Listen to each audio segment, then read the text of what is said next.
Good afternoon, greater Philadelphia area. This is Toole Time, real estate radio on WWDB 860 AM. I'm Tom Toole. She's Sarah Timon.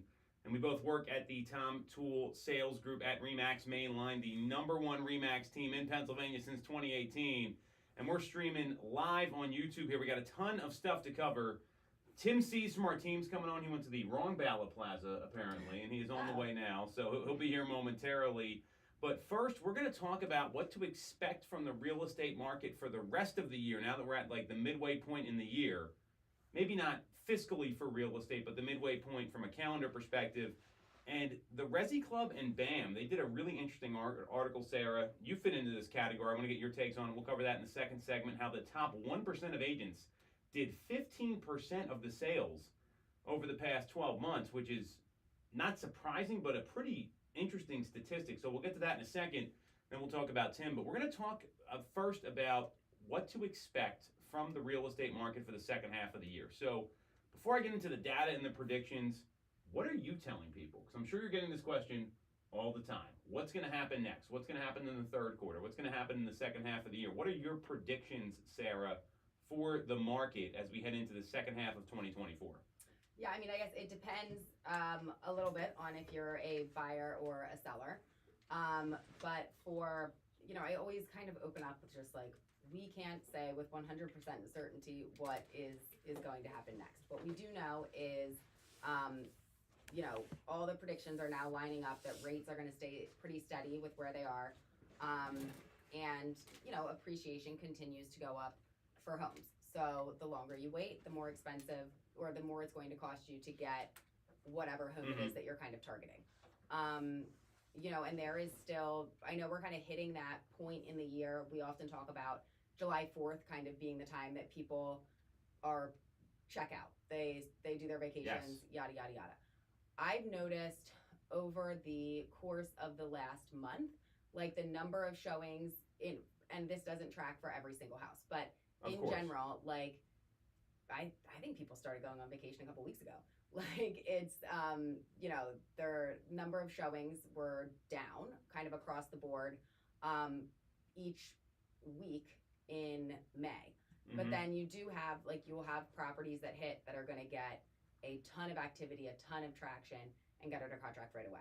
So, I think you can't time the market, but it's not, if you're a buyer and you're out there looking, this could be an opportunity to slip in if you are around this week. And typically what we see out of buyers this week is they tend to be the more serious ones. If they're coming out the week of the 4th of July, they usually want to get a house.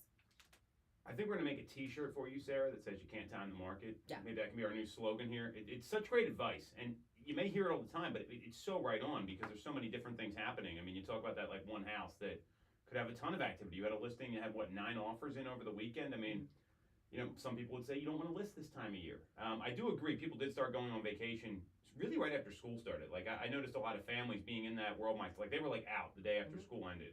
So that's a great observation on your part.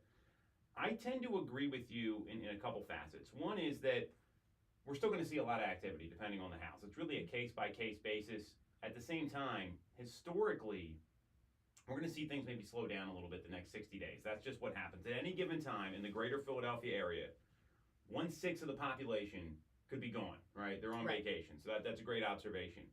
What we're also seeing from a statistical standpoint locally, then we'll get into some of the larger numbers here on the national scale, is that just week over week, we get these weekly updates on what's happening in our market. So if you look at, compared to a year ago, new listings are up 11.6% compared to the same week and the same time ending June 30th, 2023. So we're seeing that new listings are up. We're seeing that active listings are up over 27% through the end of June, 27.1%.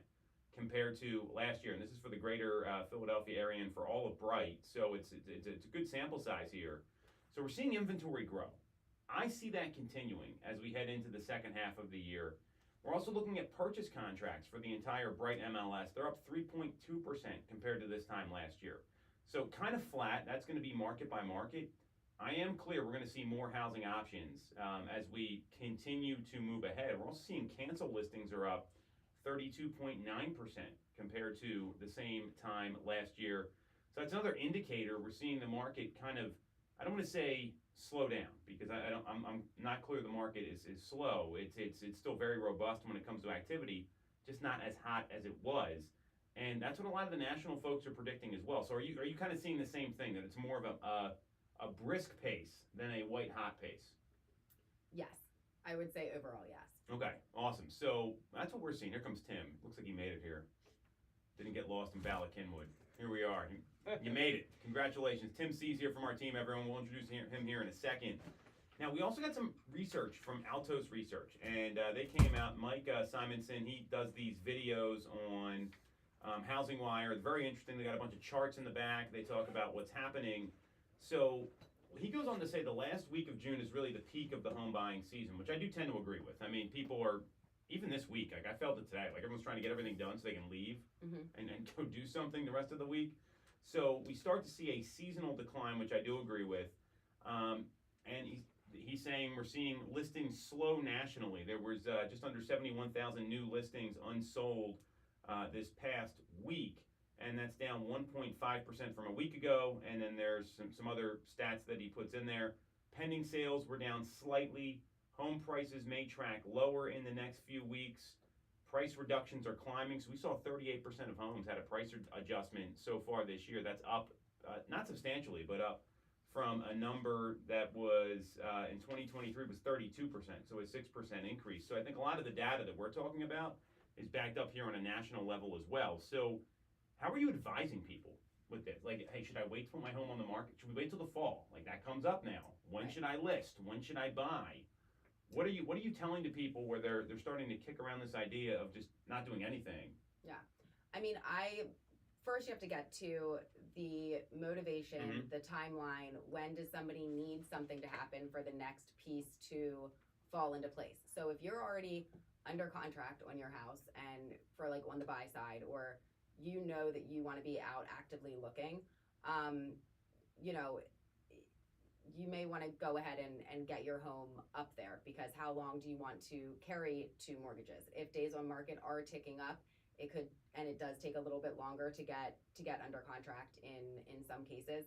You need to account for that in the timeline and kind of build that in. So, you know, and if there is a little bit of a slowdown of listings that come to the market in the second half of the summer here, then that's a great time to get yours up. You don't want to pop up the exact same time that everybody else is listing their home. I totally agree with that. We had this question come up. I was with Paul from our team on, I want to say Thursday afternoon, and they said, when's the best time to list my home? And you know what the answer is? When the neighbors aren't on the market. Right. You can't time it, but you know what the competition looks like. So every single real estate decision is going to be in a vacuum. So I mean, you have to look at what's happening in your segment of the market, and you know what options are out there. So looking at this report here, I mean, do you see anything surprising, Sarah? Because I think this Altos Research, they do a nice job with some lead indicators, so people can kind of expect what to see. And the Fed's been pretty clear; they're going to be holding on rates. So is that kind of how you see this market playing out? That we're going to get more of the same? I mean, what's your are they on the money? Is it too regional? What do you think here? Yeah, I mean, I didn't see anything that jumped out as shocking for what their predictions were here and kind of where the numbers are coming in at. I think it all kind of tracks. So Tim, what do you think is going to happen in the market in the second half of the year? Well, I think that inventory is still going to tick up a little bit, but I think it's just going to be business as usual. And then as we get closer to Thanksgiving and the holiday season, things are going to slow down as they usually do. But I don't see too much drastic happening unless hopefully nothing really bad happens. Just kind of leave it at that.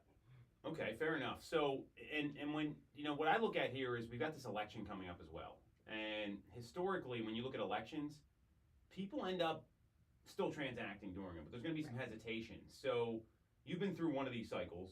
Do you think it's going to be any different this time around, or what do you see happening with the election coming up as well? Because I think that's another question that people are asking. Like, well, so-and-so gets elected. What's going to happen? And we're going to talk about this more as we get a little closer, especially coming off, the debate and some other things that have happened. So what do you think? How does the election play into all this? I mean, I think that especially if right now we're still months away from the election. Mhm. If the election's coming up as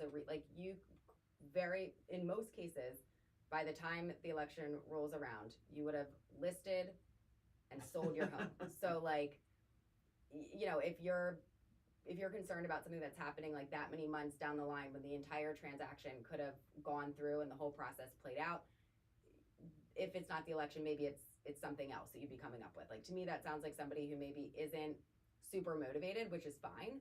But, people do, like, whether or not it's an election year, people need to move. So the motivated, people that need to will, and transactions will still go through. And I think that we're far enough away from it right now that if that is a concern or a hesitation, you're already pretty far down the line from when you'd be ready to list, would be my thought. I agree there. I also look at, we had the debate last week, and say what you want about the debate. There was a lot of comments about a lot of different things on that debate. What'd you say? Handicaps. Whatever you want to talk about there. So, yeah, handicap, I mean, it's kind of ridiculous. I look at the housing perspective, and you ready for my takeaway about housing? Yes. From the debate? So here it is. You ready? That's a takeaway. They didn't say anything about housing. It wasn't even mentioned, and it's a hot button issue. Housing affordability is the number one priority for Generation Z voters. 80% of all generations saying that it's going to factor into their voting decision. And in 7 swing states, including Pennsylvania, Arizona, Georgia, Michigan, Nevada, North Carolina, and Wisconsin, a poll showed that housing affordability and availability came in as the 5th most important issue, tied with health care. And it wasn't even talked about, President Biden did mention it once at the 2:43 mark after a question, and he went, I'm not going to read the statement because it didn't make a lot of sense, to be very clear. And it said, we're going to make sure we cap rents so corporate greed can't take over. We're going to make sure we build 2 million new housing units. We're going to make sure we reduce the price of housing. I mean, I don't know what the plan is to do any of that stuff. Right. I like building 2 million homes. I think that'd be great. I don't think that'll happen overnight, though. That's going to take some planning and time. For sure, and what you're going to run into is that there's going to be a lot of like local laws that get changed to build that many new homes, and I don't think it's even going to happen. But how do you reduce the price of housing? That's the free market. So, right. There wasn't much more said besides that. So, if you look at this, and not to get political here, but if you look at like the issues at hand, you'd think the person that's in office would want to address this, or the person that wasn't in office would address it, and it didn't really come up. So it'll be interesting to see if this gets brought up, if there's another debate scheduled, which I think is questionable, but apparently there's one scheduled for September 10th at 9 o'clock. So we'll see if they talk about housing at all there, but it doesn't seem like it's even a priority for these people that are running for office, which is a little disappointing because we know it's a hot button issue for a lot of folks. Right. I mean, do you guys hear your clients talking about how, do they mention any of this stuff to you about the election and what's to come here? Not so much about the election, but just the overall costs of not just housing, but everything's up. And with housing being one of the larger purchases you make in your entire life, that's a hot button issue. Exactly what you said. So it's kind of unfortunate that it wasn't touched on in more detail in the debates. I would have liked to see a little bit more of that. Yeah, I would say occasionally it'll come up, but almost more as like an offhand comment, like, oh, and it's an election year, so, but not necessarily saying that that's going to overly factor into their decision. It just kind of is like mentioned on the side, is what I've had happen. Now, as we get closer, that could change. That's a good point. Yeah, and I mean, there's not a lot of policies like in the 2008 election. There was like we're gonna have the first time home buyer tax credit and all these different things that are coming out. Biden had that plan about another tax credit. That's gone. I haven't heard anything about that whatsoever. So, I think we're going to kind of just see this. Hopefully, it gets brought up a little more. But I was a little surprised it didn't get addressed, given how hot button of an issue the economy is right now. Right. So, what about rates? Where do you think rates go in the second half of 2024? I think we're going to stay in mid to upper sixes. Mid to upper sixes. Yeah, I would say I'm right there with you, mid to upper sixes. Maybe as we get closer to like November, December, they tick down to like 6.5, but I think that's probably right on the money where they are. That's where a lot of the predictions are coming in. Fannie Mae, I know, revised their forecast. They said maybe 6.5 by the end of the year. As of today, now we're seeing locally like the perfect scenario is 6 and 7/8, meaning like good credit score, strong debt to income ratio. Nationally, the 30-year average for loans is coming in at 7.11%, according to Housing Wire's Mortgage Rates Center, up slightly from 7.08 a week ago. The 15 years obviously a little less. And we've seen the bond market, you know, it's moved a little bit. The spreads have behaved, keeping rates from being higher than they would have if we had the 2023 mortgage spread levels. And I think what's happening here is the economy's been, like, people say the economy's resilient. With the economy being resilient, it's a little tough because you're seeing all the jobs numbers look strong, but I don't think it's quite as resilient as people think. Like there's a lot of mixed signals right now. So I tend to agree with you. I'm looking at the market. It's pretty much going to be the market we're in right now. Yeah. But I do see opportunity for buyers and sellers. So if you're a seller right now, I'm a little nervous about seeing inventory grow and continuing to wait things out if I got a place to go. Yeah. I mean, do you have any sellers you're in communication with? You're having this conversation, or what are you two seeing? You mean for people that are already on the market, or ones that are and like it hasn't Both. gotten under contract, or hesitating to get up there? Both. I mean, I think that's real. Because some people hold out for their price, and the price is going to be the price. So Right. I mean, I would say for people who are active on the market but have not gotten under contract yet, there's kind of like two different pieces that go with it.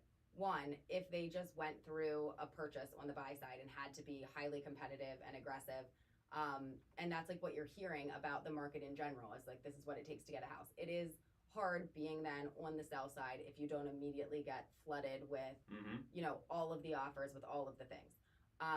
So if you're a couple days on the market and you don't have that perfect offer in yet, I don't think it's time to panic. I agree with that. There's people are out of town. I think oftentimes it's like if something hits the market on a weekend, sometimes people want to wait to see if it made it through the weekend before they're going to go in and like schedule showings for later the next week. Just so that if it is going to be a situation where there are going to be multiple offers and it's going to be, all of the things, they just want to wait to see if that period passes before they get in. So, I think not overly panicking too early on, but then you need to look at, are showings still being scheduled? What is the feedback saying? Is there something that we can adjust, or is it a unique property that we need to hold out for the right buyer to come through? And in that case, how else can we market it, and what else can we do to keep it kind of top of mind? For people who are wanting to list their home but are waiting for the right time, back to the classic, there is no timing the market. Right. We want to look and see, dig into the comps. How long did it take these like other comparable homes to sell? How long were they on the market? Did they have to do price reductions? And then just talking to them really about what numbers make sense and what would be the most effective listing strategy. Mm-hmm. I think that's well said. And I mean, it's, the thing is, you just gotta have really like honest conversations with people, and the more you can communicate what we're talking about here, because there's a lot of like data and jargon in this economic world that we're living in. We're talking about rates and what the Fed's gonna do and all that, but if you can't explain it to someone in the way they can understand it, you're gonna have a really tough time helping them do what they want to do. Right. Like there isn't a magical day that listed this day and then it all comes together. You know what I mean? It's like, I wish there was. It'd make our Right. jobs a lot easier, Yeah, right? oh my gosh, that'd be You amazing. just wait for one perfect day. Yeah, it's like no, this is the Too day. But so you just have to work with what you've got, and look at the data, figure out what their motivation is, what the timeline is, what numbers they need to hit, and then come up with a strategy. That's the classic way to advise people. Hey, here's what's going on. We've got 3 options, right? You can have aspirational pricing, you can have pricing it right at value, or pricing it below value to create an auction atmosphere. And just having that, going over those strategies can go a long way. What about buyers, Tim? So you're working with a lot of buyers. So I mean, what What do you see as helping them understand where the market's going as we see inventory climb up? We're seeing rates kind of settled in. What are you telling them when they're trying to kind of figure this out here before we take a quick break? Yeah, absolutely. So pretty much it's, going back to the motivation and timeline and everything. That's going to be super critical for them because I also think that buyers are also getting used to where the market has been for the last couple of months. Mhm. I think that they're starting to just be like, okay, well, here's what it is, and if we do need to move, then let's just go for it. There's no sense in timing the market because it's impossible, and then going back towards that is it's important. But just coaching them through the entire process, making sure that they have all of the knowledge, making sure that you're getting all of the comps for them, and making sure that they're locking into a rate that they feel comfortable with. Some people are different. Some people are going to be worried more about a bottom line, not breaking the bank. Other people are going to be worried on, oh, we need to move by this date because landlord is my lease is up at that point. Mm-hmm.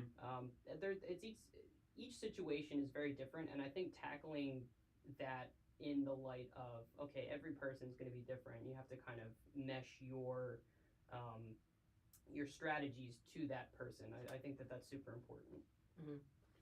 Well, and what ultimately this job comes down to, if you're trying to help people navigate a confusing market, is just help them understand the market so they can do what they want to do in the first place. No one says, I want to come in and I want to get the best rate at the best price. They're like, hey, I'm looking to buy a house. I'm looking to sell my property because of this whatever's going on. That's where professional guidance goes a long way. So that's really well said. And these trends will help you make better decisions as we move into the second half of the year. So why don't we take a quick break? We're going to come back and talk about how the top 1% of agents are doing 15% of the business. Crazy number there.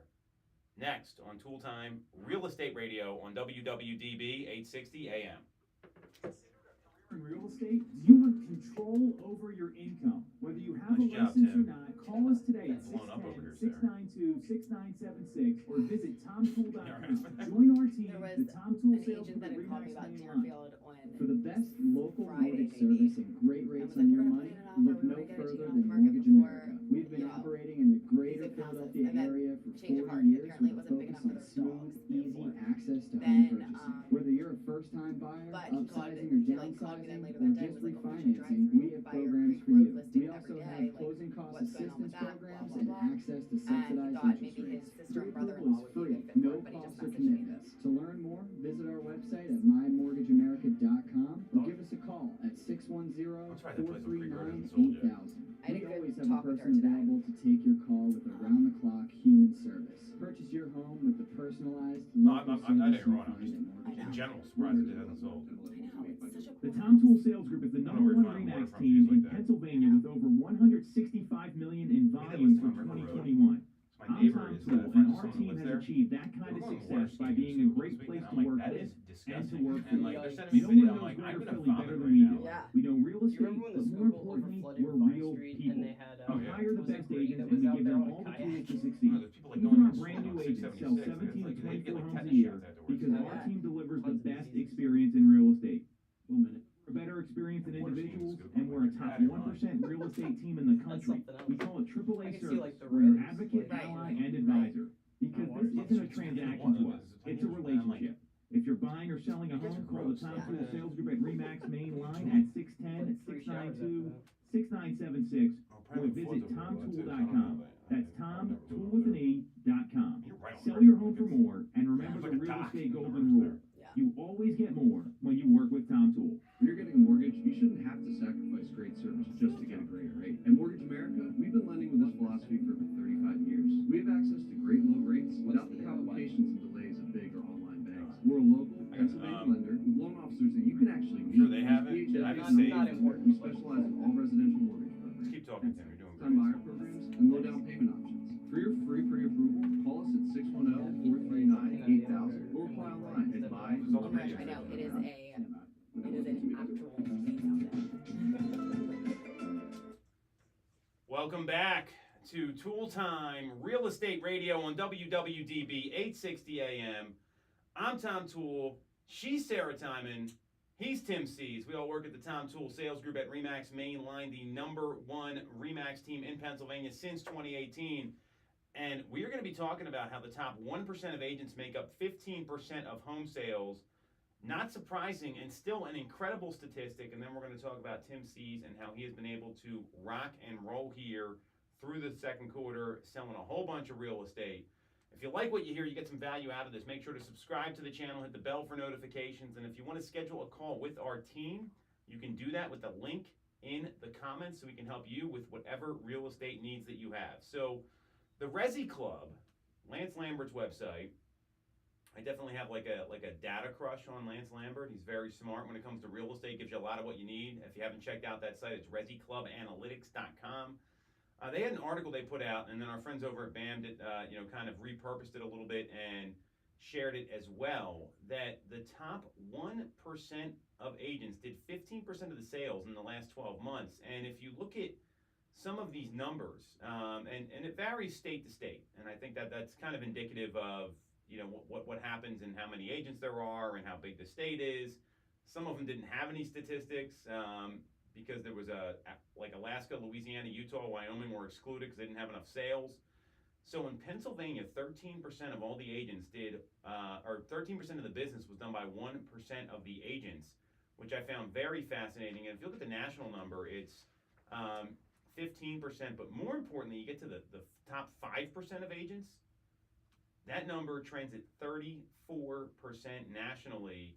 And the top 20% of agents do 64% of the business, which I found very fascinating as well. Pennsylvania's a little lower than that. You got 13% of all the sales were done by the top 1% of agents, 33% by the top 5% of agents, and 61% by the top 20%.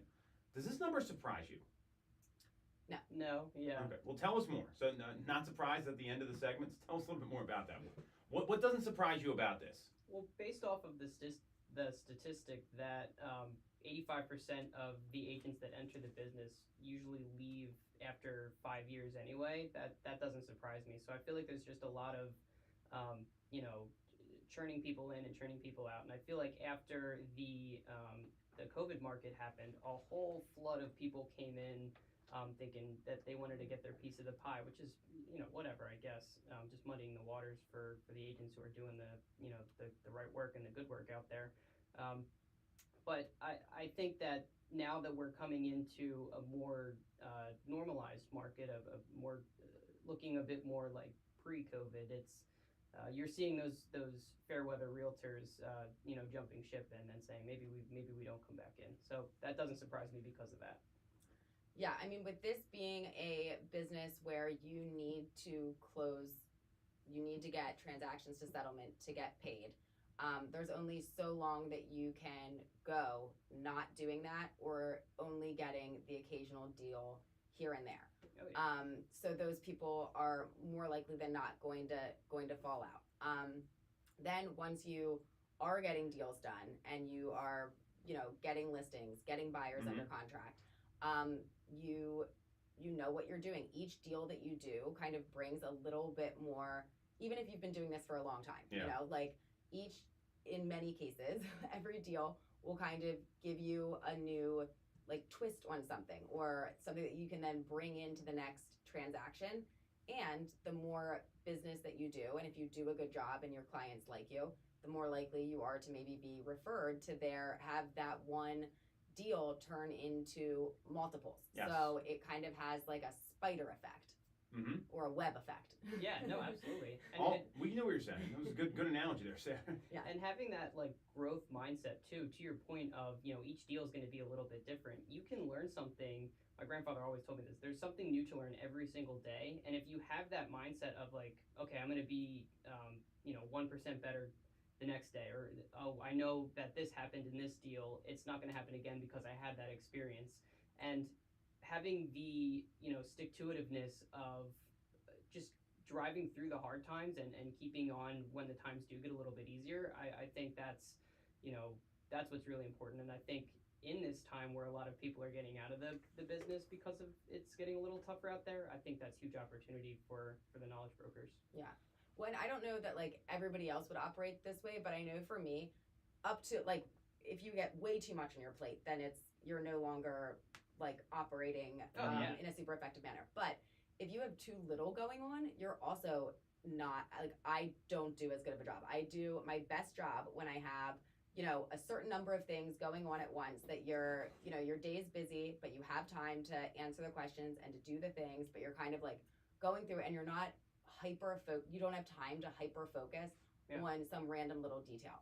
I feel like when you've got too little going on, you're almost either overthinking things, over reaching out to people, or like stressing about something that you may or may not have any control over because it's the only thing that you have going on.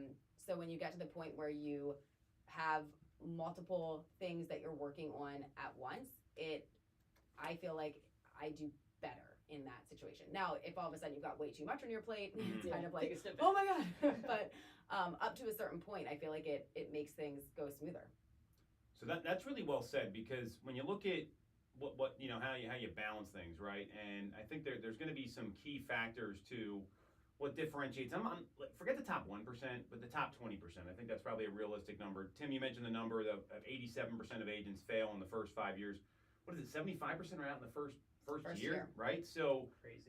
you look at that top 20%, and there's a lot of reasons for that. People think real estate's going to be easy. They think they can do it on the side. I mean, it's never like that. And this is any industry, not just real estate. One is going to be skill level, right? So talk about time management. So I think, Sarah, that's what you kind of hit on, and knowing your capacity, right? Role playing in scripts, knowing what to say, how to handle objections, how to make phone calls, how to nurture leads, how to communicate effectively. Obviously, selling homes, negotiating and closing sales, and following up with clients. All those things are going to be important. And if you're not able to manage your time to hit on every single one of those things, like, that's how to run a business. You can't just do one thing over and over and over again. So that's a really great point. You talked about market knowledge, right?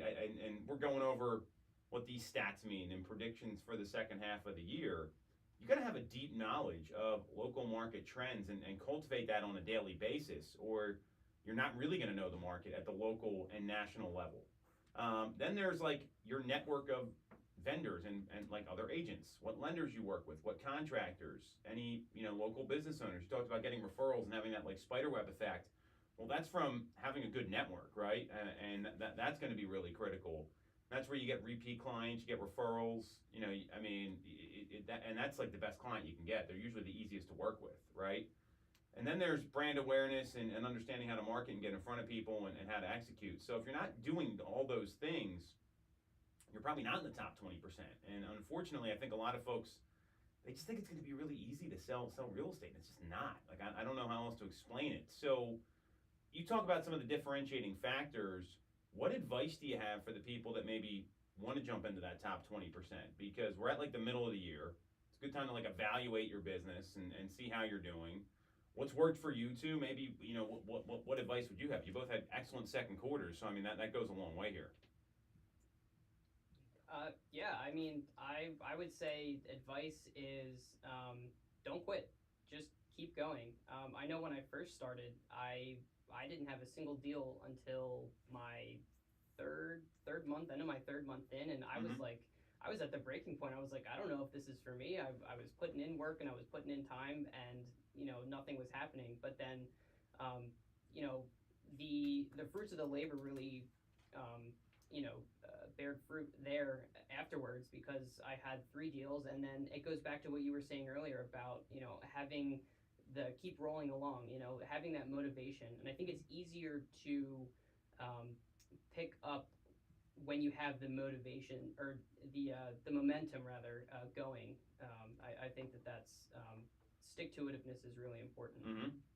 Yeah, and I think that both good things and bad things often come in like batches, right? Oh, yeah. So like, you know, you can have, like, real estate is a emotional roller coaster ride, not just for the clients, but also for us agents, which I mean, we can't show we our have to clients, hide that in. you know, you want to, you know, you don't want to always like show that, but you can have one day where, you know, oh my gosh, this offer got accepted. Oh my gosh, this client that I've been trying to get in touch with forever has finally reached out. And now we're going to go look at all of these homes. And yes, this listing is finally getting activity, and then the next, you know, the next day or the next week, this fell apart, that Right. happened, Mhm. this person goes to do. So you have to think beyond the day. I feel like you just have to like, do the things that you can control, and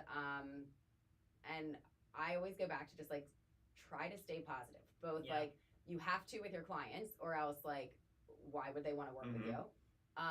And try to stay positive with yourself too, because it goes a long way.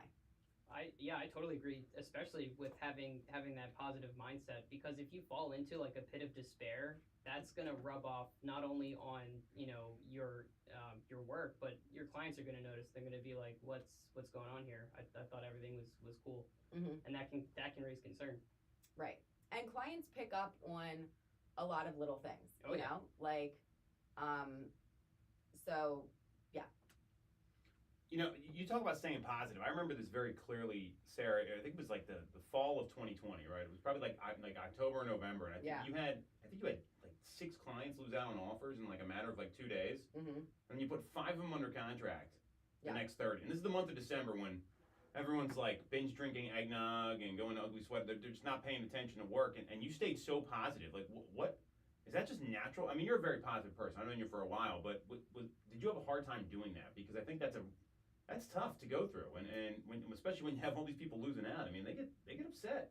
Right. I mean, I would say like I hate giving people bad news. So Mhm. like I would say for me the hardest part of that that week when it was just like we wrote good offers, but like nope, was having to over and over again deliver bad news to people. But I knew if they stuck with it, they would get the result that they were looking for. So like I knew that, and then just being able to like reiterate to them in a positive way, like, listen, it's okay that you are upset. Like this sucks, Yeah. but like we're gonna keep going. And then each one of the like that was great. Then like the next like over the course of the next few weeks, when like each of them got under contract, and honestly, I feel like for the house that was right for them. Mm-hmm. Well, usually though, I think this is something people like.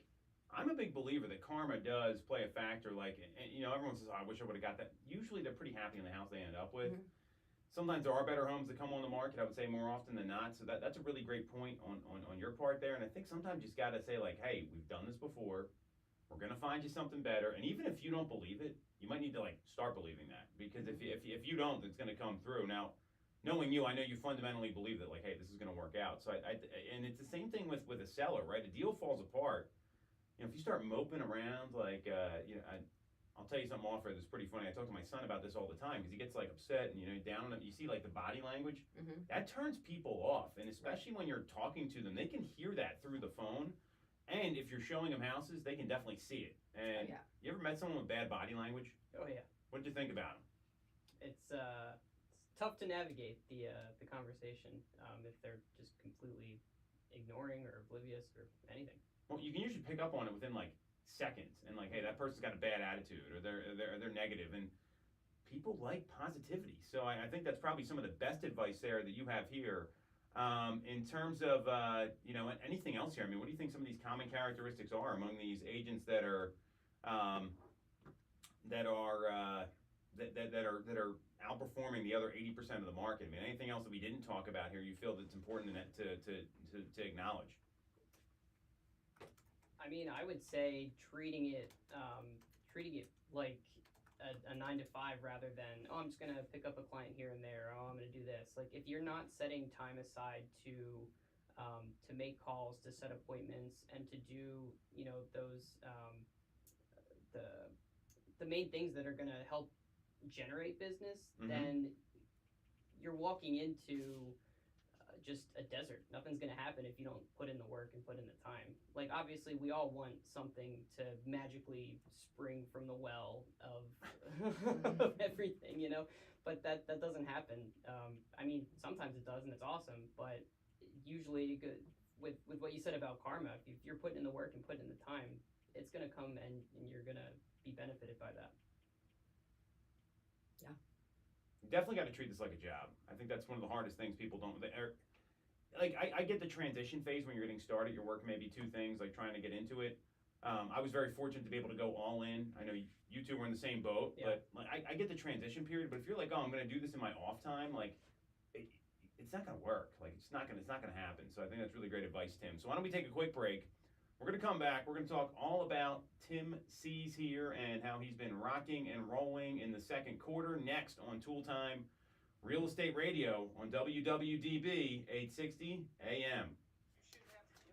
Red tape when getting your mortgage from a big or online bank. At Mortgage America, we have access to big bank money, but with the personalized and detailed service of a local bank. We are here in your community and ready to serve with fast settlements, we low were down payment down at options, Ocean and City first-time homebuyer programs. this past weekend. We went like Pre-approval Friday is morning free, and came no back last cost night. or commitments. For more Um, information, visit our but website at not mymortgageamerica.com or give us a call I don't even know at if we're doing, like, I have no idea what we're doing. 610-439-8000. I know my mom's having a little barbecue. I'm Tom but Toole of the Tom after Toole that, Sales Group at Remax nothing Main really. Line. If Probably you're thinking of becoming a real estate agent Yeah, in the greater I know. Philly area, I have a special offer for you. Yeah. Our team did $165 million of volume in 2021, making us the number one Remax team in Pennsylvania and a top 1% team nationally. Our agents love us because we offer them a successful career, a great life, and an unbeatable culture.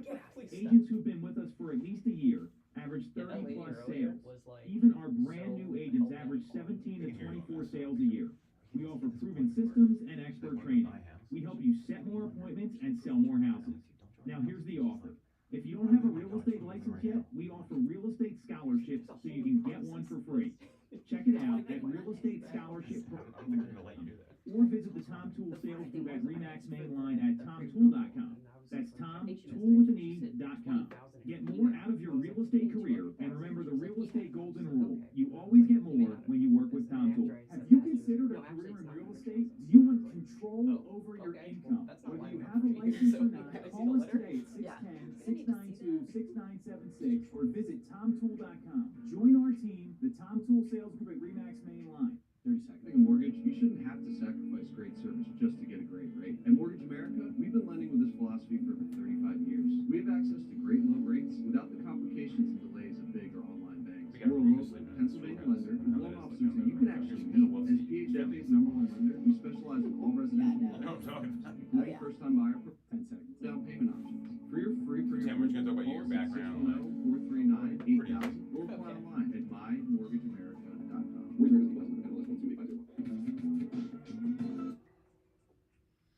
All right. Welcome back to Toole Time Real Estate Radio on WWDB 860 AM. I'm Tom Toole. She's Sarah Timon. He's Tim C's. We all work at the Tom Toole Sales Group at Remax Mainline, the #1 Remax team in Pennsylvania since 2018. And we are talking all about Tim here, his big second quarter, his first year in the business. This guy has been rocking and rolling, which is no surprise to me. I see him at the office all the time. So if you like what you hear, you get some value out of this, make sure to subscribe to the channel, hit the bell for notifications, and if you want to schedule a call with our team about how we can help you with your real estate needs, please do so with the link in the comments. So, Tim, you've been kicking butt, very coachable, great mindset. Tell us a little bit about your background, what you were doing before real estate. Yeah. So I always was into theater and into performance. So I went to school. Actually, I went to DeSales University for theater. So because I wanted to be an actor. Always loved that. Always enjoyed putting a performance on and kind of taking people out of the drudgery of the real world and having an escape for them. I always like to give that. But I graduated. I worked a couple of serving jobs. I got a job at the Kimmel Center in Philadelphia doing ticket sales, and just wasn't really finding satisfaction in that. I guess it wasn't. There wasn't like a real motivating factor on top of like trying to audition and stuff like that. And as we know in this business, no is a common theme, but also same with acting. But yeah, I found I found the Remax posted online. I was like, oh, this could be a cool opportunity. I talked to a couple of people. They were like, yeah, you've got the personality for it. So I was like, hey, why not? I'll give it a shot. So I got my license, took the test, and in August of 23, here I am. But yeah, that's kind of how I got here. So awesome. did you obviously it's a year later, so and we know people with like acting backgrounds and theater backgrounds. We have a couple people on the team like that. They can do really well. I mean, Sarah is the little known fact. You were in Billions, right? You were an Yeah. extra in Billions. No way. You did a commercial with Meredith from The Office, Yeah. right? So little known fact about Sarah here. So Very cool. I'll save the other one for you know which one I'm talking about. do, I'll I do do. that because we're cool like that. So. But like Xander on our team obviously has an acting background. I don't think it's any surprise because there is a performance aspect to this job, which a lot of people don't get. So, did you see that translating? Did you really think about that, or you just kind of said, "Hey, I'm going to take a shot here"? Like, what went through your head? Well, I didn't see the performance aspect translate at first. I saw it as I was getting into it, but as I was looking into real estate, I was like, oh, I really didn't know what to expect, if we're going to be completely frank. That's but fair. I was in ticket sales, so I was like, oh, okay, well, it can't be too much harder, right? But getting into it and actually starting to work and then getting out to a showing for the first time, oh my gosh, I was a nervous wreck. I was literally sweating bullets. But I was, it basically is a performance. You walk in and it's just like, oh my gosh, look at this foyer. It's fantastic. Check out this living room. It's got all these great features. And then as you start to get a little bit more knowledgeable of the process and things like that, you can start to use that, you can use some of the knowledge that you have and kind of swing that into your performance. So it's like, oh, did you see that this chandelier was made by, XYZ? Or if you notice something cool in a house. Mhm. I've seen a couple of homes with like really cool movie memorabilia. I was just like, oh my gosh, look at Yeah. that. It's an autographed picture of Darth Vader and Luke with Mark Hamill and not James Harrison Earl. Ford. No, well, Darth Vader did not. Harrison Ford was not Darth Vader. James Earl Jones did the Darth Vader. He did the right. voice, but whoever was in the costume, I forget. Nobody his cares name. about that guy. But like pointing out stuff like that, I find is really fun, and a lot of my clients are like, "Oh my gosh, I didn't even know that. That's so cool." Yeah. So it's good to build rapport that way as well. I think it's like interesting that no matter what your background was, there's usually something you can pull from it into like the next thing that you do, and that it's not like you plan to do these different things to then get to where you are now, but you can take pieces of just like your past experiences and kind of pull them into what you're doing. Absolutely, yeah. So, a year later, knowing what you know now, would you have made the same decision? I mean, I'm hoping it's a yes for a lot of reasons. I mean, you're doing well, but I mean, like, what was unexpected about getting into this? Like, what were some of the surprises? Because, you see these TV shows with real estate. People think it's like, oh, it's great. I'm going to go sell a bunch of $1 million properties. I'll make these huge commissions. Don't have to worry about expenses. I'll only show them one. Like, there's a false narrative out there for real estate agents. No, yeah, I completely drew a blank there. So what surprised you about the job? I think the amount of work that it does entail if you want to be successful. I went into the job thinking that it was like a 9 to 5. I came in and I went home at the end of the day, but I was very mistaken right off the bat. Yeah. Never in a million years did I think I would have to work nights and weekends. Yeah. But I think that was one of the biggest things. But I'm also the type of person that was very much bogged down by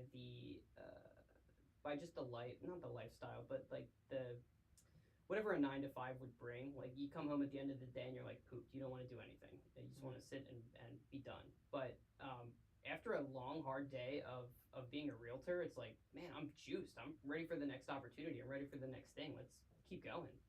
Yeah. I think that has motivated me a lot as well. Just knowing that the amount of work that I put in now is going to benefit my future later. Whereas if, at least for me, if I was sitting in a 9 to 5, it's just like, all right, 2 weeks I get a paycheck. Yeah. Well, that's like an ownership mindset, right? I mean, so I think that I mean, and you can't coach that stuff. Like people either like it or they don't. Right. You've had some other jobs that were kind of like. Do you feel the same way he does? Like, I mean, because I know you were selling credit card machines when we met. So I mean, it's a little different situation. But I mean, do you feel that same way now that we're getting? Like, tell us a little bit about that, how your transition was as well. Because I think it's pretty relevant here. Yeah, I mean, I was able to use the, just some of the basic sales experience that I had before, but what I did like about coming into real estate was, well, it was more fun, and Well, it's like agreed. a bigger deal, and you're like helping somebody, and you don't have to, if you say you're a real estate agent, people know what that is. Like I felt like with my last job, it was like, oh, I do merchant service processing, and people are like, what is that? Like, it's Yeah. real dumb, I don't know. But and that was also a lot of going out, getting in front of people, a lot of no's, a lot of like, so I was very used to rejection. But yeah, getting into real estate, I felt like it did feel like the right fit. And then the sooner you kind of embrace I'm kind of always on the clock, honestly, the easier it is. I mean, yes, carve out time for yourself that you're like, nope, not available now. But in general, if you want to be successful, when something's happening, you have to do it, or they will go to someone else, or they will like be like, oh, they don't get back to me, or like people will leave you very quickly and very easily until like once you have that like full relationship, then I feel like it's a little bit of a different story. But the sooner I just embraced yep, it's 9 o'clock on a Friday and I'm answering this call. Yep. Like the easy, Mhm. like, and not get annoyed about it and just be like, good, something's happening, you know? I mean, Like, that mindset of like, oh, I got to take this call. It's like, that could be a great call. You could have just closed the deal right then, and then Right. your Friday night got 1,000 times better. right. So, yeah, just kind of like embrace it. I mean, I remember vividly, like a couple of times where I'm out with some friends, right? Like, and you step outside, like you're out, like, you know, at dinner or something like that. And I'm like, I come in and I'm just smiling ear to ear. And they're like, what? And like, or my wife now, my girlfriend at the time, she's like, what happened? They knew, like, there is a little bit of a rush to this. And unfortunately, if you want to be good at it, I think you just got to be available. I mean, Yeah. you guys both said that. So Tim, you had an incredible second quarter here. You had 6 homes that you put under contract in the second quarter. What do you think led to that success? I mean, that's more homes than most agents sell in a year. The average agent sold 4.38 homes last year. I don't know how you do 0.38, but that's the average. What do you think led to all that? Because I know it's not something that you didn't just like flip a switch come April 1st. It was a lot of work that led up to that. But you've gone ahead and like literally outproduced most agents that are out there for the entire calendar year. Yeah. So I mean, putting in the work, and I think the money really is in the follow-up. If you're not following up with your clients, even if they tell you they're not ready, you could Someone else is. Right, exactly. Yeah, that's a good point. Also, just searching, like keep on lead generating. It's not gonna, like I said, the well's not gonna, just come out of nowhere. I think that it's put in the work, put in the time, and it's pretty much it. Well said, Tim. So if people want to follow Tim, you're on Instagram. That's where we do all our follows here on the show. Let me find his handle here. It's Tim_Sees, SEES. That's where you can get in touch with him. Killer agent, someone you should definitely know if you're in the market. Sarah obviously fits that bill as well. You can follow her at Ty_Ty Time. You can follow me at Tom Toole 3RD, at Tom Toole 3rd. And we're streaming live every single week on Facebook, Instagram, and YouTube. So if you liked what you heard, make sure to subscribe to the channel, hit the bell for notifications, and you can talk to our team with the link in the comments. That's it for this week's episode. Happy 4th of July, everybody. We'll catch you next week on Toole Time Real Estate Radio on WWDB 860 AM.